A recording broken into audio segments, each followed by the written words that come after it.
વિશ્વવિદ્યાલય અનુદાન આયોગ દ્વારા 13 જનવરી 2026 ના રોજ ગેઝેટ નોટિફિકેશન બહાર પાડવામાં આવ્યું.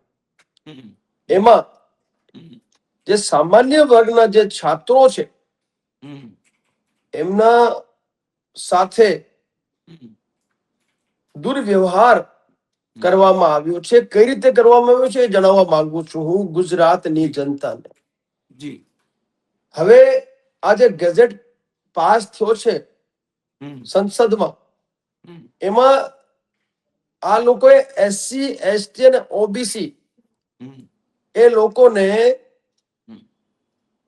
બધા અધિકારો આપી દીધા છે કે એ જે કોઈ છાત્રને વિશ્વવિદ્યાલયનો કોઈ પણ છાત્ર જે સામાન્ય વર્ગથી આવતો હોય, જનરલ કેટેગરીથી આવતો હોય, એના ઉપર